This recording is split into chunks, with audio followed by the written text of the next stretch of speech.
Bom, gente, vamos começar a aula hoje de recapitulação aí, né? Tudo que a gente já viu até agora.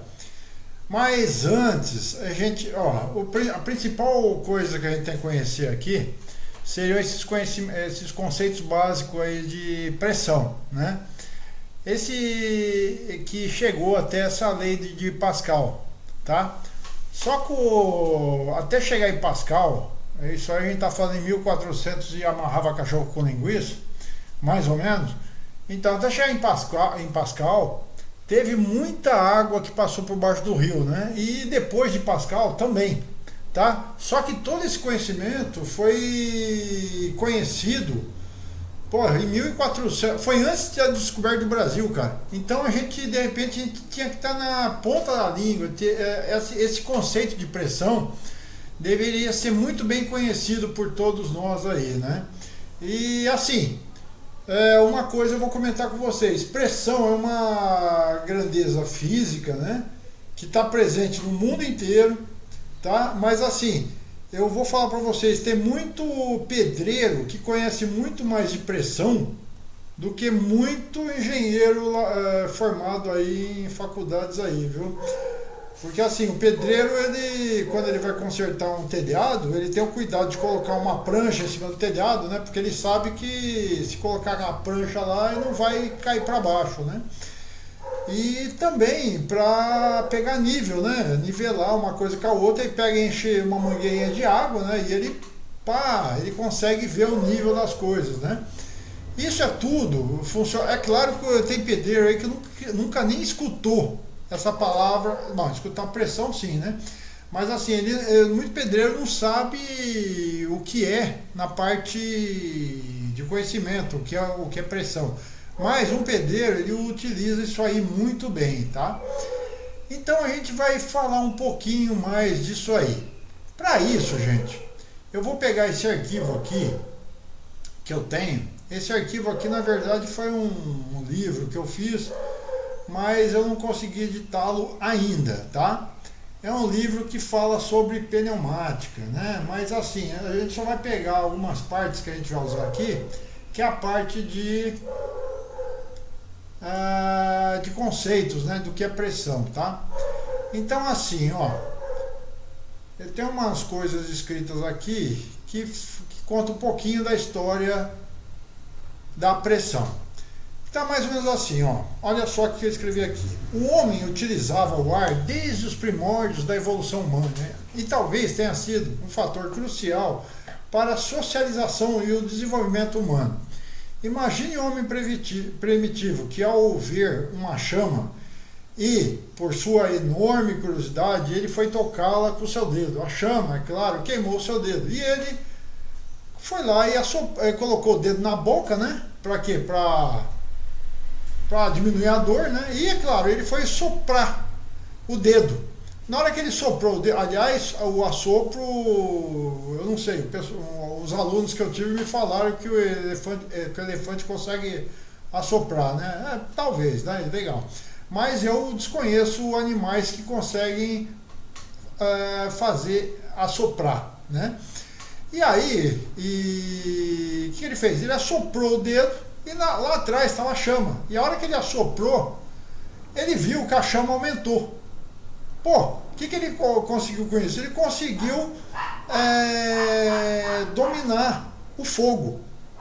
Então imagina, né? O camarada começou a trovoar lá fora, ele estava numa caverna. Aí de repente quem ele viu? Ele viu uma macacona bacana lá, né? Toda gostosona. Aí ele chamou a macaca, vem aqui e tal, porque tem um foguinho. Aí ele foi lá e começou a fazer o fogo e tal. Olha só, gente, então o que já começou a aparecer aí? Começou a aparecer a socialização, né? E o desenvolvimento humano. Né? Então, isso aí desde aí que eu coloquei uma figurinha dos homens das cavernas lá, né? Dominando o fogo. Então isso aí vem desde os primórdios, né? E o primeiro aí, aqui ó, a existência do primeiro camarada que começou a dominar essa forma de energia de pressão, né?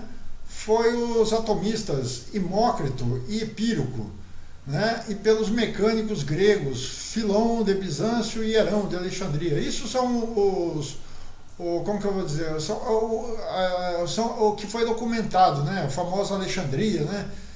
Bom, a Alexandria a gente sabe que foi invadida pelos romanos, né, e os romanos, o que eles fizeram? Eles não acabaram com o conhecimento, eles, como que eu vou falar, eles usaram esse conhecimento e difundiram mais ainda esse conhecimento, né. Então aí, logo depois, em 1638, vem Galileu, né, que ele conseguiu fazer a resistência do vácuo. Torricelli, né, que viveu de 1608 a 1647, que fez que substituiu a água por mercúrio, né, no tubo fechado, né, que tem a famosa experiência de Torricelli, né? Então, quer dizer, um camarada, ele descobriu uma coisa e foi adicionando mais ensinamentos, né? Até a gente chegar nos dias de hoje, onde existe o motor de um carro. Pera um pouquinho, gente, pera um pouquinho que tá uma bagunça do caramba aqui fora. Pera aí, eu vou fechar a janela aqui. Pronto, eu fechei a janela aqui porque tem uns cachorros aí que enchem os picuacos. Matar tudo essa raça aí. Bom, então o que acontece? Ó, aqui está falando o que eu já falei na aula retrasada, tá? A composição química do ar, né, é nitrogênio 78%, oxigênio 21% e outros gases, partículas de água, etc, etc, etc, poluição do ar e tal, forma o restante, né? Então, vamos pular aqui para onde eu estou falando aqui, ó.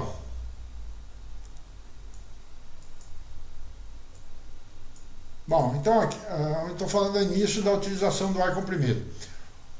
A utilização do ar comprimido foi feito aí, ó, há mais de 300 mil anos antes de Cristo, né, que o homem conseguiu fundir metais como ouro, cobre, né? Quer dizer, e para fundir esses materiais, principalmente o ferro, você precisa de mais de 1000 graus centígrados, né? Então você precisa injetar ar pra caramba para poder chegar a essa temperatura de queima, né?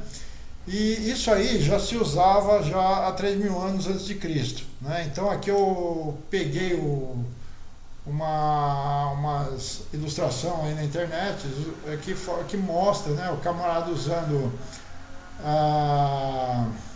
como chama isso aqui?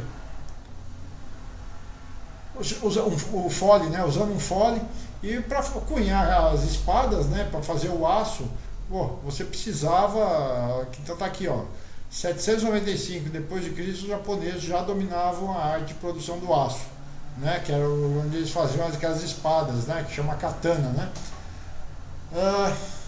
onde você precisa atingir temperatura de 850 a 900 graus, então você precisa de uma grande quantidade do ar, né, para fazer a queima. Bom, então o que acontece? Antes de chegar no Pascal, aqui está algumas coisas que se utilizavam para pneumática, né? Motocicleta pneumática, motor pneumático, o carro pneumático, né? E isso aqui é bem interessante, talvez muita gente não conheça, quem mora no sul talvez conheça. Esse daqui é a ligação entre o aeroporto lá de Porto Alegre até o centro. É feito com um trem pneumático. Isso aqui foi um desenvolvimento, foi patenteado por um brasileiro, tá, gente? Mas vamos chegar aqui na aula de hidráulica, tá? Bom, para falar, só antes de falar da hidráulica, como eu falei em acumulador, então isso aqui, o ar, ele tem os princípios, né? Que o ar e o nitrogênio, no caso, tem os princípios, né? O ar, ele permite a compressibilidade, ele tem a elasticidade, né? Ele se difunde por todos os pontos, né? Expansibilidade, então tá tudo aí. Bom, gente, então vamos falar um pouco de pressão. Gente, pressão ela foi, como é conhecida atualmente, ela foi primeiramente estudada por um cara chamado Evangelista Torricelli, tá? Só que na época ele nem sabia o que era esse treco de pressão, tá? Qual que era a ideia do Torricelli? Deixa eu ver se eu tenho marcado ele aqui. Não tenho. Não. Ah, tenho. Aqui, Torricelli. Torricelli foi um físico matemático italiano, discípulo de Galileu. Evangelista Torricelli foi inventor do barômetro, né? A experiência de Torricelli consistiu de um longo tubo de vidro fechado em uma das pontas, né, um tubo de ensaio, uma bacia de mercúrio, único metal que é uma bacia de mercúrio, que é um metal que a pressão e temperatura ambiente se mantém em estado líquido, né? Ao nível do mar, ele encheu esse tubo de mercúrio e tampou uma extremidade aberta e mergulhou em uma bacia contendo o mesmo material de mercúrio. Soltando a ponta aberta, notou que a coluna de mercúrio descia até um certo nível, depois estacionava quando alcançava a temperatura de 76 centímetros, né?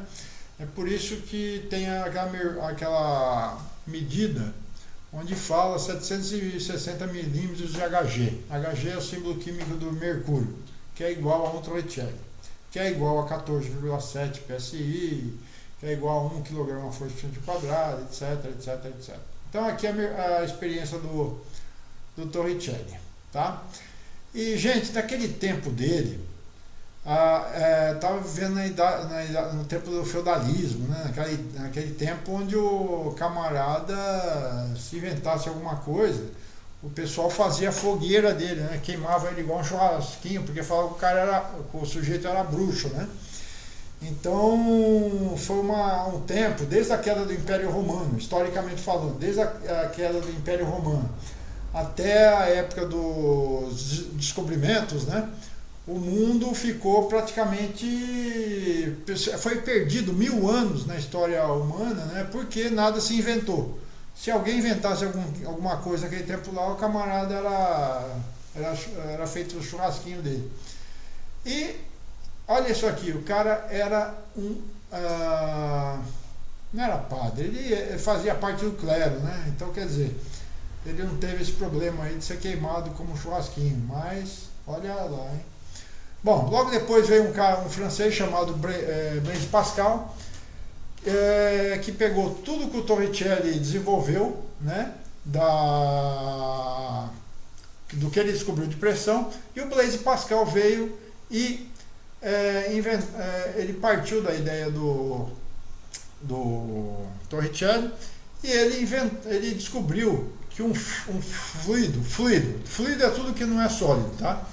Ele descobriu que um fluido confinado, quando você aplica uma força sobre esse fluido, essa mesma força vai se dissipar por todo o fluido, em todas as direções e todas as forças, tá? Então, o Pascal, ele descobriu essa formulinha aqui, que a pressão é igual à força dividida pela área, tá? Bueno, bom, mas antes de chegar lá na frente, vamos voltar um pouquinho mais e explicar melhor o que é essa danada dessa pressão.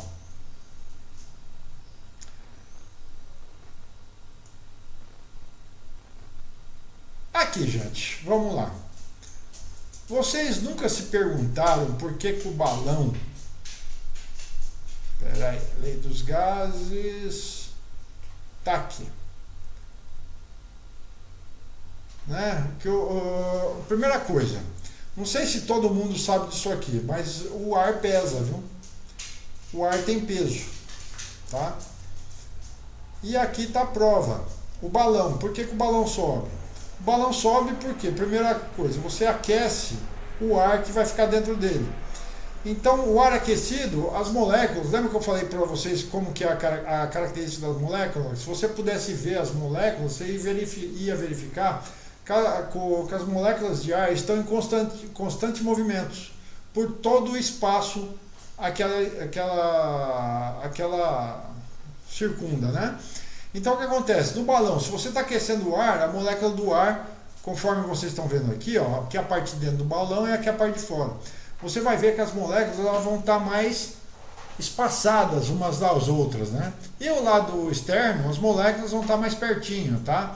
Por que elas estão mais pertinho? Porque existe uma força chamada pressão que está fazendo com que, que as moléculas fiquem mais ajuntadas, né? Mais juntas, tá? Então o que acontece?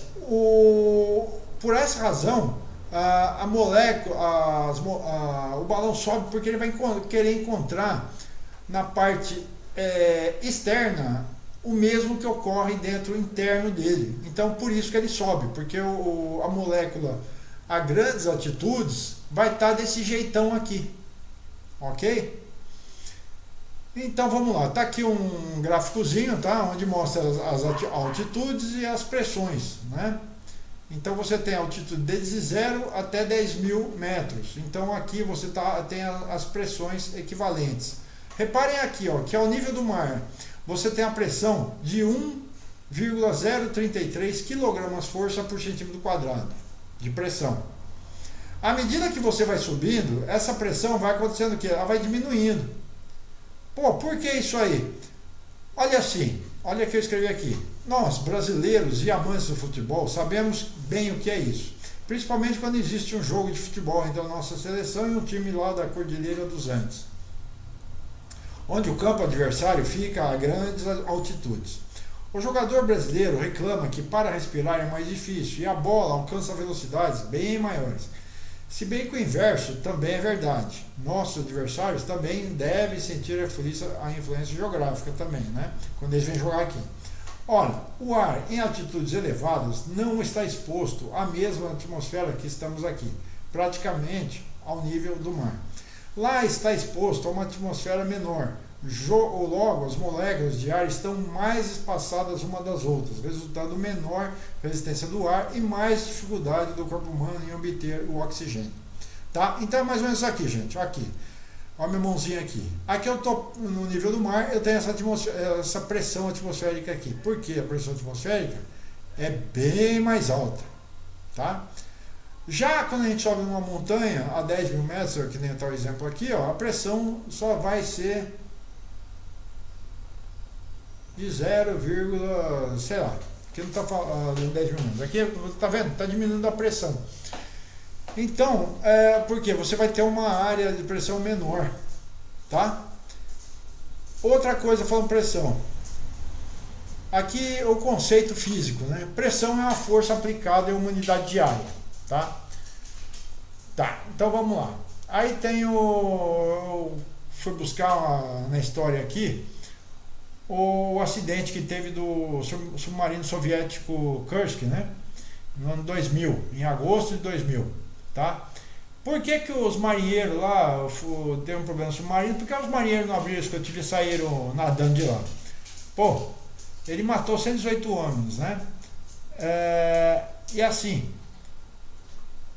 a cada 10 metros que você mergulha no mar, você está aguentando uma atmosfera a mais. Então olha só, ao nível do mar você está com uma atmosfera. Você mergulhou no mar a 10 metros, você está aguentando 2 atmosferas. E assim, conforme você vai mergulhando, a pressão vai aumentando. E a pressão, ela é exercida por todos os pontos, tá? Então não é de baixo para cima, de cima para baixo, não. Ela é de todos os pontos. E até a tecnologia que a Petrobras tem, né, de escavar poço em altas profundidades no mar, né? Pô, Petrobras achou petróleo a 8.000 metros de profundidade, 8 quilômetros de profundidade. Quer dizer, a 8 quilômetros de profundidade, gente, você tem uma pressão de 800 bar de pressão. Só para lembrar,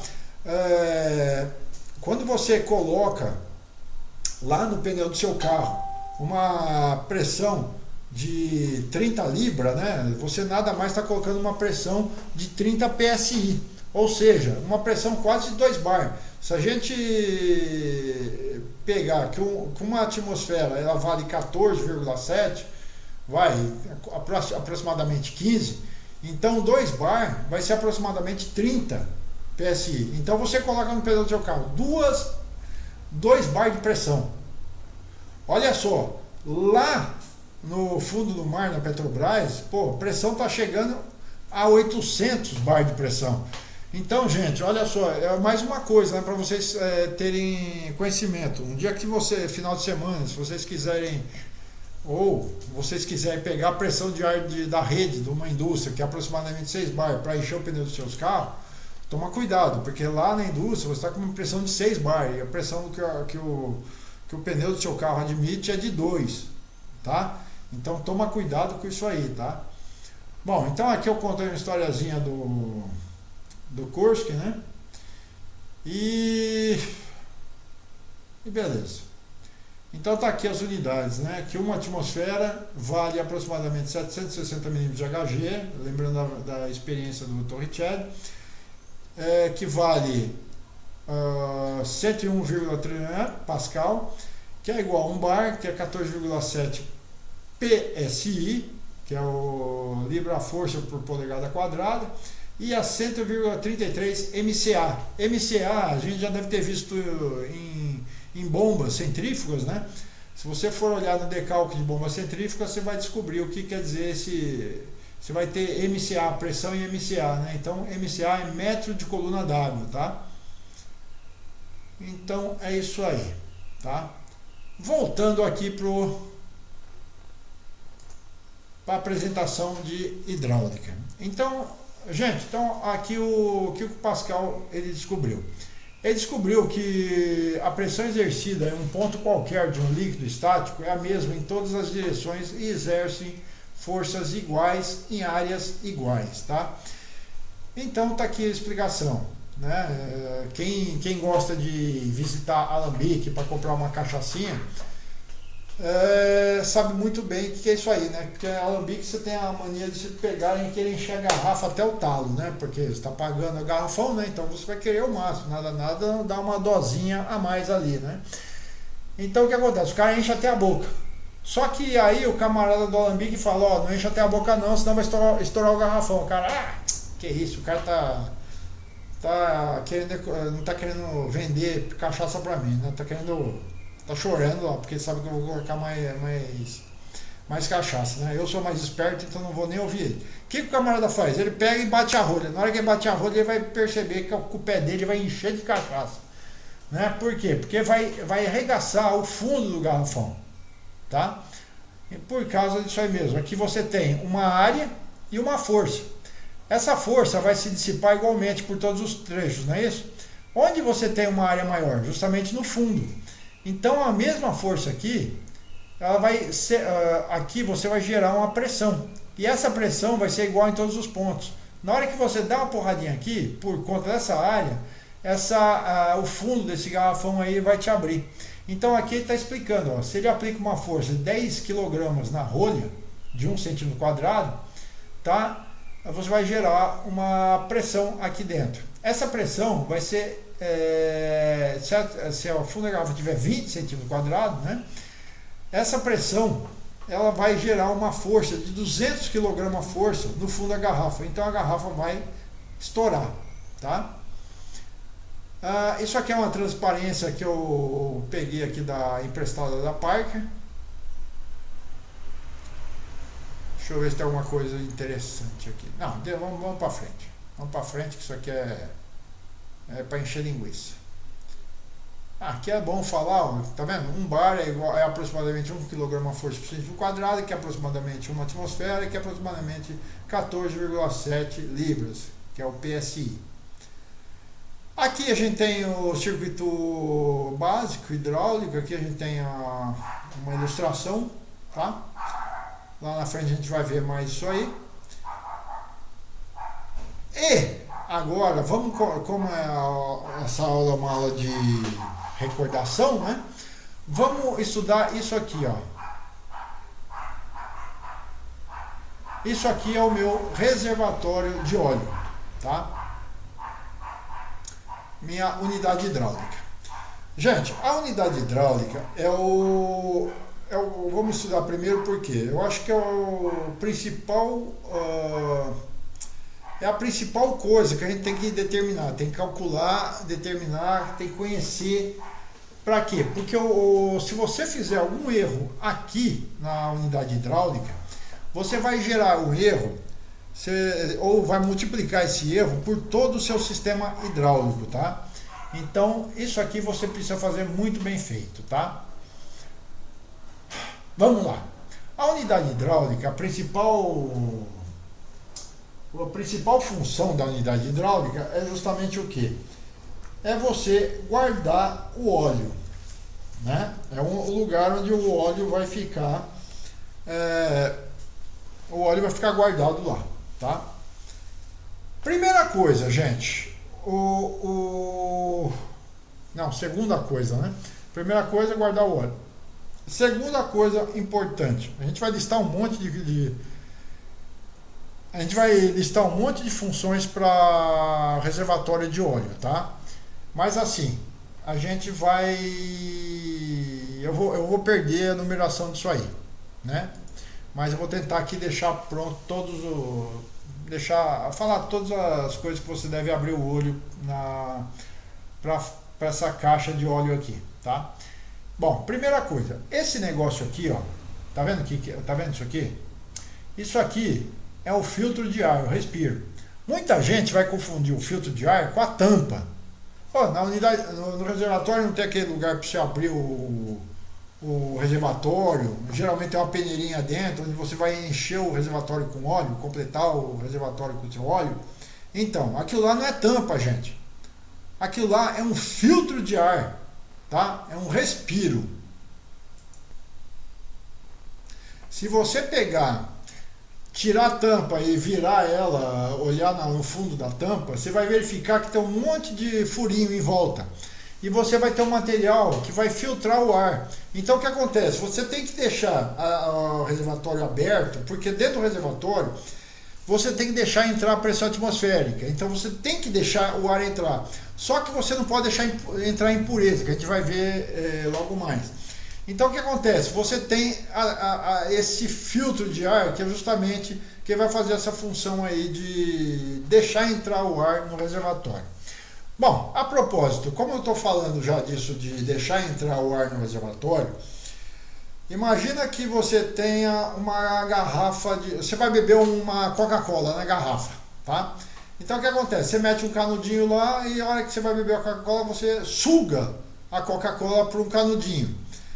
Dentro da garrafa de Coca-Cola está agindo o quê? Uma pressão atmosférica. Ela vai estar empurrando esse líquido para baixo. Então, então quando você suga pelo canudo da Coca-Cola, o líquido vai da sua boca. Diferentemente de quando você pega uma embalagem daqueles todinho, aqueles leite todinho, né? Que você mete o canudinho lá dentro, você suga. Como você não tem espaço lá para entrar na pressão atmosférica, né? O que você repara na embalagem? A embalagem, ela se deforma, ela se contrai, não é isso? Por quê? Porque você não está deixando entrar a pressão atmosférica. Se você, por um acaso, tirar essa tampa e colocar sei lá, qualquer outra tampa que você achar lá, sei lá, e fechar a entrada de ar atmosférico, dentro da sua unidade hidráulica vai ocorrer a mesma coisa. Ela vai amassar, ela vai se deformar para dentro, tá? Porque a bomba, ela vai chupar esse óleo. Como você não está deixando entrar ar para mesclar esse volume, tá? Que vai sair do óleo, né? O que vai acontecer? O reservatório ele vai torcer, tá? Ele vai se inchar, tá? Beleza. Então já falamos que você tem que deixar entrar a pressão atmosférica aí dentro, tá? Vamos falar agora, gente, já que eu tô vendo aqui, vamos falar das coisas erradas que a minha amiga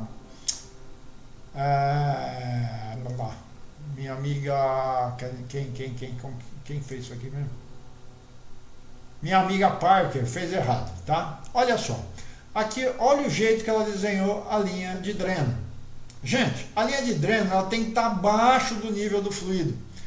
Porque olha só, a linha do dreno, ela vai ter hora que ela, claro, ela vai devolver o líquido pro reservatório. Então aí não tem tanto problema, mas mesmo assim tem problema. Porque o que acontece? Ela jogando o líquido aqui, pode gerar bolhas. O líquido caindo a uma altura, ele pode misturar com ar e gerar bolhas na superfície do óleo. E nesse reservatório você tem a função de evitar a formação de bolhas de ar também, tá?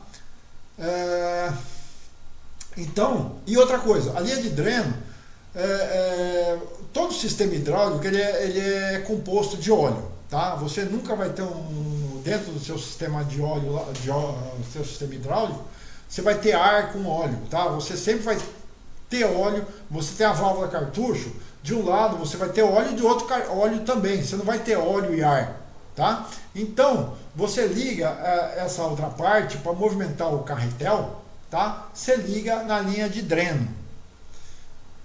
Gente, lembra que foi falar... Bom, não falei isso nessa aula, mas então vou repetir. O óleo não é compressível, tá? Então, se você tiver, por acaso, um carretel, de um lado o óleo e de outro lado o óleo, se você for exercer uma força de um lado só desse carretel, esse carretel não vai se movimentar. Por quê? Porque o óleo ele tem um volume, você não consegue pressurizar o óleo como você pressuriza gases, tá? Então o que acontece? Esse carretel não vai se mexer. Para ele poder se mexer, você vai ter que ter uma saída nele ligado ao dreno. Então olha só, quando você aplica essa força, uma hora esse carretel ele vai jogar óleo pelo dreno, e outra hora, quando você quiser fazer esse carretel recuar, ele vai ter que pegar e sugar esse óleo da linha de dreno também, ok? Então essa linha de dreno aqui, a minha amiga Parker, ela comeu um sapinho aí, tá? Essa linha de dreno ela está abaixo do nível do óleo, tá? Ok, vamos lá. O que mais? A gente está vendo nessa figura aqui que você tem um dreno. E aqui, ó, a parte de baixo, o piso do teu reservatório, ele está meio inclinadão, né? Por que isso, professor? Olha só, de vez em quando você vai ter que fazer a troca do óleo hidráulico, tá? Tem muita gente aí no mercado que gosta de filtrar o óleo. Só que, sinceramente, gente, filtrar o óleo eu não gosto muito. Por quê? Porque o óleo acontece a mesma coisa que acontece quando você ferve o óleo numa frigideira. É claro, a gente está falando de óleo hidráulico, não é óleo comestível.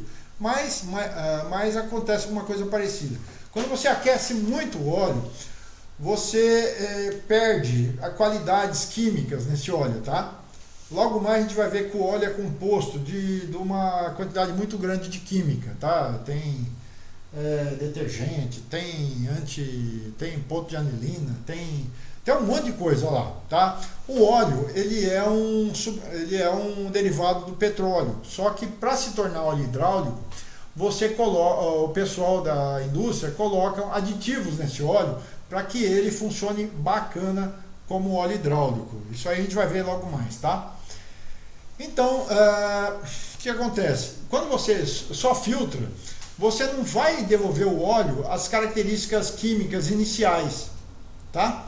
Então, não é legal, por isso que eu não gosto de só filtrar o óleo, tá? Filtrar óleo, pode filtrar algumas vezes, mas vai ter uma hora que, desculpe os empresários, que eles acham que o óleo é caro, né? Eles vão ter que meter a mão no bolso, tá? E outra, gente, vamos parar para pensar. Quanto está uma prensa hidráulica? Quanto está uma injetora hidráulica? Pô, tá na faixa aí de uns 600, 700 mil reais.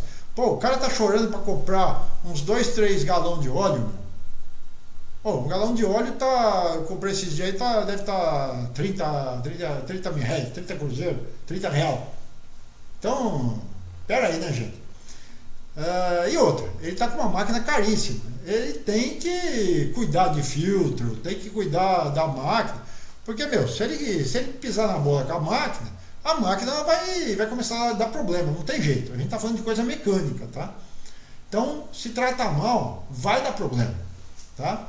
Até nós também somos o nosso corpo humano, ele é uma máquina hidráulica, porque não tem sangue, não tem veias no nosso corpo, né?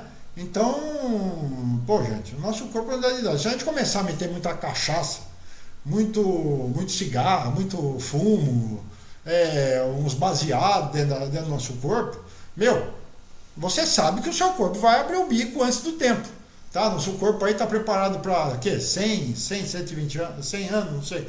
É claro que se você começar a encher o corpo, porra, bicho, com 50 anos você já tá morto já, né? Então, é uma analogia, mas é bem por aí mesmo, tá? Vamos lá, fala mais. Então a gente está falando da linha do dreno, que é abaixo do nível do líquido, e depois a gente vai falar da linha de retorno.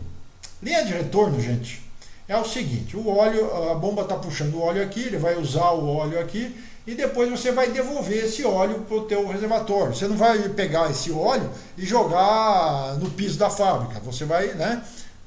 O óleo vai voltar. O óleo constantemente do circuito hidráulico, ele está o quê? Está circulando. Então aqui, ó, para onde ele vai voltar? Então a gente tem aqui o filtro de retorno. Gente, o filtro de retorno, ele é onde ele vai ter a malha mais fechada, tá? A malha mais fechadinha. Por quê? É nesse filtro é que eu vou retirar os microcavacos. Ah, professor, de onde aparecem esses microcavacos? Esse cavaco aparece justamente do contato entre partes móveis de metal-metal.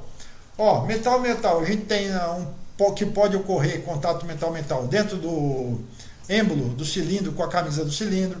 Você tem na válvula, onde o spool, onde o carretel da válvula, ele está tendo contato com o estator da válvula, né, com a parte de fora da válvula. Então, todos esses contatos, como eles têm contato, né, ele vai uma hora arriscar um pouquinho. Ele vai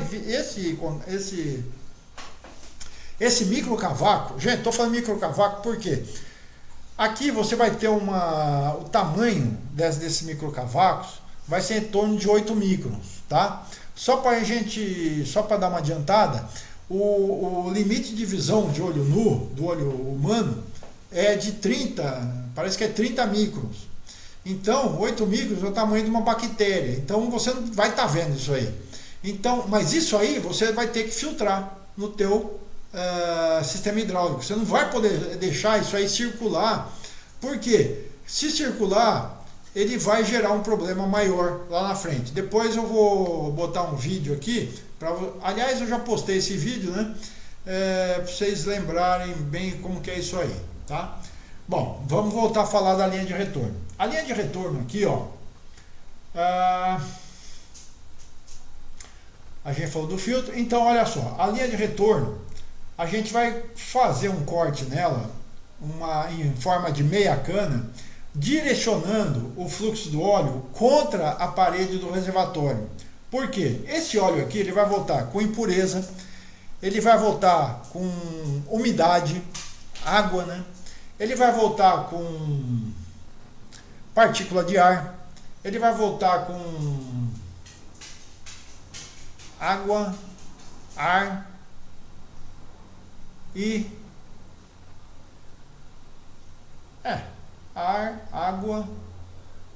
água e óleo. Beleza, é isso aí mesmo. Então ele vai voltar tudo misturado. E ele vai voltar com uma grande velocidade. E sujeira. Ele vai voltar com essas sujidades, né? Que são esses microcavacos originados no funcionamento normal do seu sistema hidráulico. Isso aí, gente, você tem que direcionar contra a parede do reservatório. Por quê? Quando você bate na parede, ele bate e ricocheteia. Quando ricocheteia, ele volta com uma velocidade menor. Então, no caso aí, a bolha ela vai tender a subir. A água, como ela é mais pesada que o óleo, vai ter a tendência de descer. E a sujeira também vai descer para o fundo do reservatório, tá? Então, beleza. Vamos lá. Aí o óleo vai ser colocado aqui e ele vai ser sugado por esse filtro de sucção aqui. Gente, olha só o que está falando aqui. O volume do reservatório tem que ser de 2 a 4 vezes a vazão da bomba. Se você compra uma bomba lá e você viu na bomba lá, a bomba tem uma vazão de 10 litros por minuto. Gente, para você ficar despreocupado, você faz um reservatório com volume de 40 litros. Por quê? Porque aí o reservatório, o óleo também ele volta quente, tá? E essa temperatura ela vai ter que cair. Então o reservatório ele serve como um trocador de calor também, tá? Ah, professor, por que tem que cair a temperatura? Gente, máquina hidráulica não é ferro de passar roupa. Então assim, Por quê? Porque dentro da bomba, dentro do cilindro, na maioria das válvulas hidráulicas, você vai ter anéis O-rings, você vai ter gachetas, e esse material é quase sempre feito com material chamado Buna N. É uma borracha nitrílica, né? E a Buna N, quando ela aquece, o que acontece? Ela se dilata. E quando ela esfria, ela volta. Aí você liga de novo, ela aquece de novo. Só que chega uma hora que ela vai trincar, ela vai rachar. E na hora que ela trinca, o que ela vai fazer? Ela vai perder pressão e vai deixar entrar o ar no teu sistema hidráulico. Tá? Ou seja, você tem que cuidar da temperatura. Tá? Por isso que quando você vê uma unidade hidráulica, geralmente, né, você tem um visor de nível e dentro do visor de nível ele tem um termômetro. É justamente para você ficar de olho nisso aqui. Sempre que aumentar muito a temperatura aqui, acima dos 70 graus, você abre o olho, vai correr e vai descobrir por que está aquecendo essa sua máquina hidráulica aí, tá? E temperatura é assim, primeiro começa a aquecer 70, no outro dia ela já está com 72, no terceiro dia já está com 80, no quarto dia, opa, já chegou em 100 graus. Aí o camarada tem a ideia do quê? De meter um radiador de óleo lá, né? Um trocador de calor. Gente, a merda já tá... desculpa pelo palavrão. Mas o negócio já tá enrolado. Você já tá com a máquina danificada. Tá? Ok, vamos lá. Vamos voltar aqui. Então tá falando, o óleo está circulando, né? Ele vai, circula e ele faz essa circulação. Aqui a gente está vendo um risco aqui, né? Por quê? Isso aqui é a famosa chicana. O que acontece? Ele separa a unidade hidráulica, aqui nesse caso, em dois compartimentos, né? A chicana nada mais é que uma parede com os furos, tá? Porque ela permite... tem um pessoal, o engenheiro gosta de chamar isso aqui de vaso comunicante, né? Então, por quê? Você tem um óleo aqui, você só tem uma parede aqui, tá? Para que serve a chincana? A chincana serve para temperatura, porque isso aqui é feito em aço e ela vai transferir a temperatura para fora. Você vai ter mais área de contato aço com o óleo, tá? Então a chincana ajuda a derrubar a temperatura. Aliás, está aqui, ó, chincana. Evita a turbulência, refrigera o óleo, retira o ar do óleo e a sujeira. Olha só, imagina que bateu a sujeira aqui, a sujeira foi pro fundo, né? Mas por um acaso, tem alguma sujeirinha aqui que ela tá vindo aqui. O que acontece? Ela vai encontrar a chicana e vai bater e vai descer, tá? Então a chicana serve também, deixa eu ver se está falando aqui. Não está falando, mas a chicana também serve para... decantar a sujeira aqui no caso, tá? Beleza, vamos lá. Ah, mas peraí, tá inclinado, eu comecei a falar. Por que inclinado? Justamente para você drenar a sujeira, drenar o óleo, né? E reparem, se um dia vocês fizerem esse trabalho de trocar o óleo do seu sistema hidráulico, vocês vão reparar que primeiro vai sair água, né? Por quê? Porque a água é mais pesada que o óleo. Então vai sair primeiro um pouquinho de água para depois começar a sair o óleo. É bacana isso aí. Bom, então a gente vai falando chincana. Então tá. Aí o óleo vem para cá mais geladinho, mais frio. Ele já perdeu calor. A sujeira já ficou tudo por aqui. A água já desceu. As bolhas de ar já subiram, né? Aí o óleo aqui, ó, praticamente ele já está vindo muito mais limpo e muito melhor do que quando ele chegou, tá? E aí você vai ter quem? Você vai ter a bomba succionando isso aí, tá? A bomba você pode colocar ela submersa, a bomba você pode colocar em cima, a bomba você pode colocar do lado do reservatório, do lado de fora, ao nível abaixo do nível do fluido. Gente, trabalhar com a bomba abaixo do nível de fluido, assim como todas as bombas que existem na natureza, não só as bombas de óleo hidráulico, como a bomba de água, a bomba centrífuga, etc. É sempre bacana você trabalhar com bomba abaixo do nível do fluido. Por quê? A bomba vai estar sempre preenchida, a bomba vai estar sempre afogada, tá? Então é isso que é o termo bomba afogada, tá? Vamos lá. O que mais? O reservatório, gente, você tem que pintar internamente com uma tinta compatível com o óleo, tá? Isso é importante. Outra coisa que vocês estão vendo aqui, ó. Reparem que o óleo, com o filtro de sucção, no caso esse filtro de sucção aqui, o pessoal chama de peneira, né? Peneira por quê? É onde você tem oh meu Deus. Você tem o maior espaço. É aqui que você... Por quê? Porque aqui você não pode gerar resistência à entrada do óleo para a bomba, tá? Então aqui você vai ter a abertura, a malha mais aberta. Vocês viram que eu falei agora de pouco. Esse filtro de retorno, você tem a malha mais fechadinha. Esse filtro de sucção, a malha é mais aberta. E mesmo assim no olho você fala que é pequenininha, né? Mas é a maior malha que tem no seu sistema hidráulico, tá? Que é o filtro de sucção. Onde que eu estava, gente? Pintura com tinta compatível com o óleo. Uma tinta que eu conheço, que eu já pintei isso aí, é a tinta epóxi, tá? A tinta epóxi, ele cria uma borracha, uma película de borracha, que lá fica muito bacana, tá? Limpeza desse cara aqui, gente. Nunca limpe o reservatório com um pano que solta fiapo, tá? Vide o trabalho que a gente está tendo de não deixar entrar sujeira dentro do reservatório, tá? Bom, voltando. O que a gente está vendo aqui, ó? O filtro, ele está encostado aqui no piso do teu reservatório? Não, né?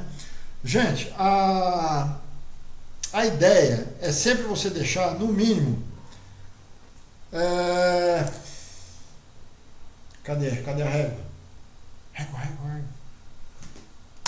Bom, é sempre você deixar pelo menos uns 5 centímetros, tá? Do filtro até a base do teu reservatório. Por quê? Se por acaso tiver alguma sujeira, peça pro filtro aí não sugar essa sujeira aqui, tá?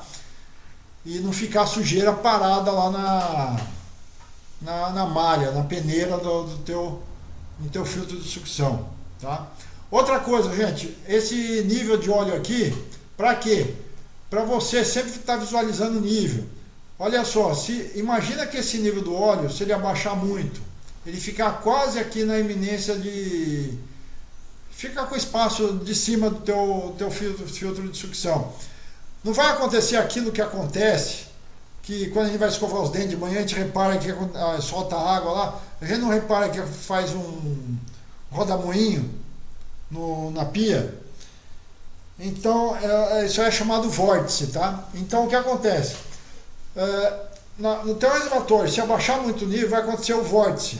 O vórtice, ele vai estar o quê? Chupando o ar e mandando o ar misturado com o óleo para tua bomba, que não é legal também.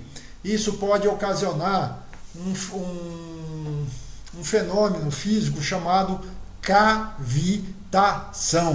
Gente, a gente vai falar muito em cavitação depois, tá? Cavitação vem do verbo cavar. É como se alguém cavasse as paredes da tua bomba, tá? A parede da sua bomba, eu tô falando de metal. É como se alguém cavasse a parede de metal da sua bomba.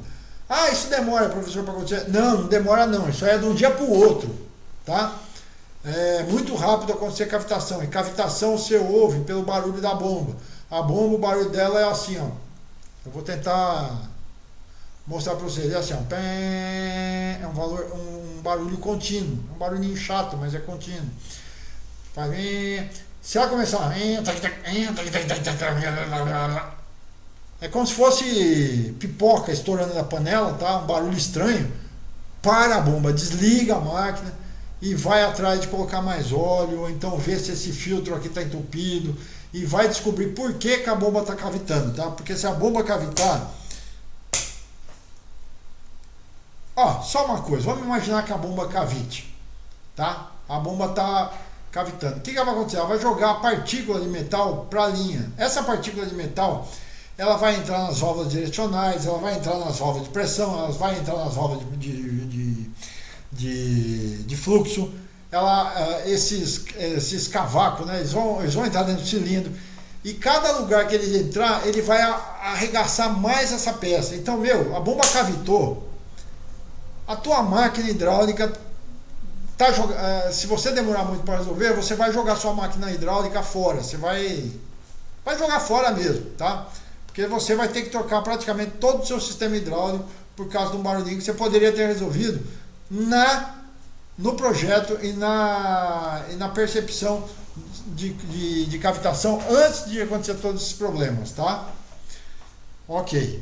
Professor, você está querendo assustar? Tô querendo assustar e muito vocês, porque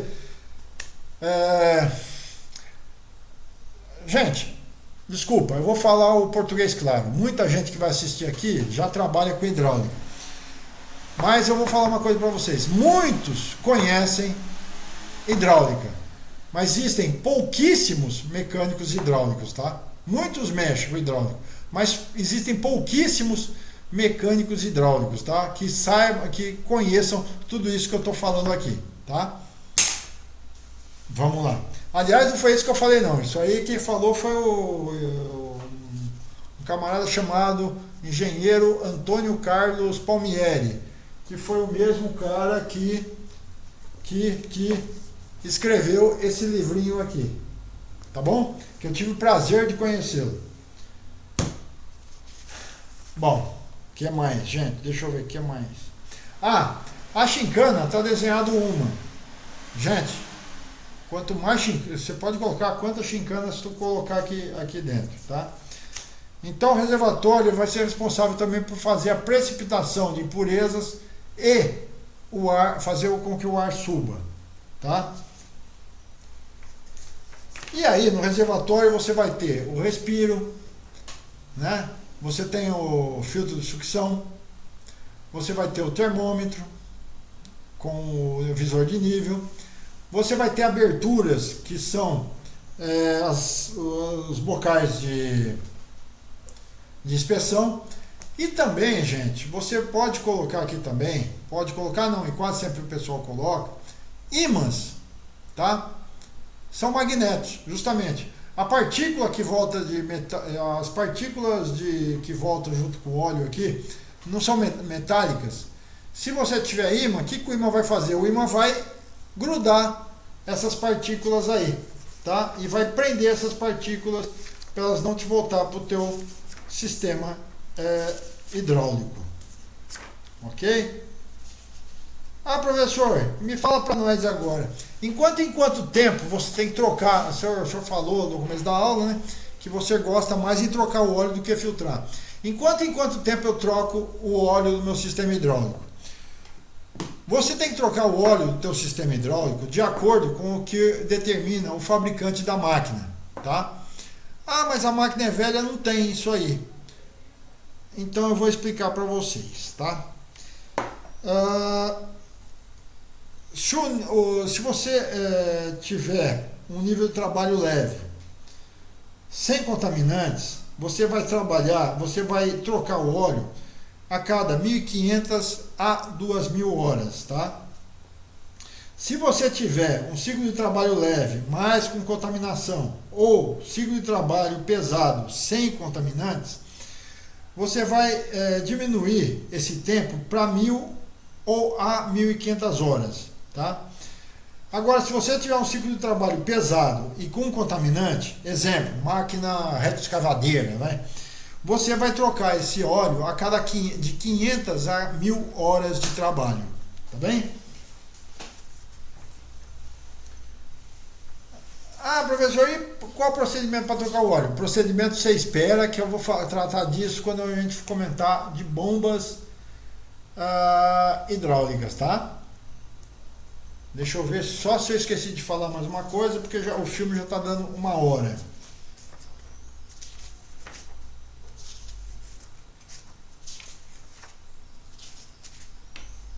Não. Falei. Bom, Para completar uma hora, rapidamente, vamos falar de fluido hidráulico.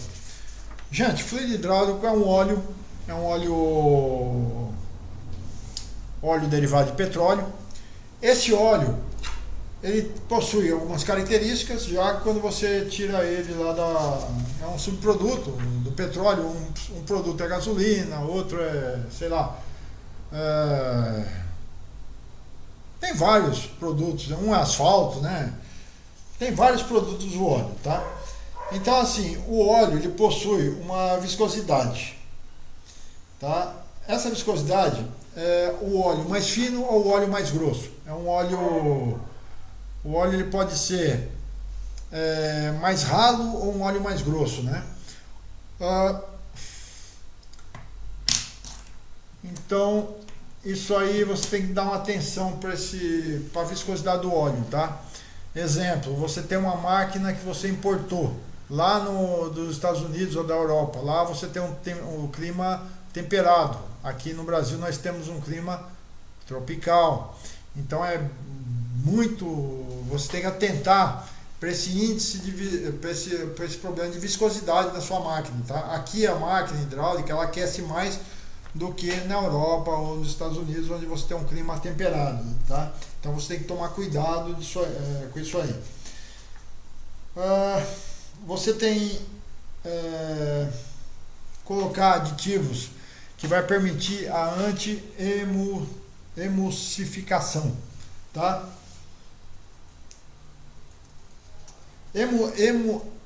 Anti-emulsificação é a qualidade, a capacidade que o óleo tem de se separar da água, tá? Bom, aí você vai ter... Bom, faz o seguinte, gente, vamos finalizar a aula aqui agora, e na aula que vem eu entro falando do óleo e entro falando dos filtros, tá? Valeu! Então, recapitulando isso aí. Essa aula eu vou deixar livre lá no Facebook, tá? Para vender meu peixe também, porque a situação tá braba. Falou, gente? Ok, um abraço.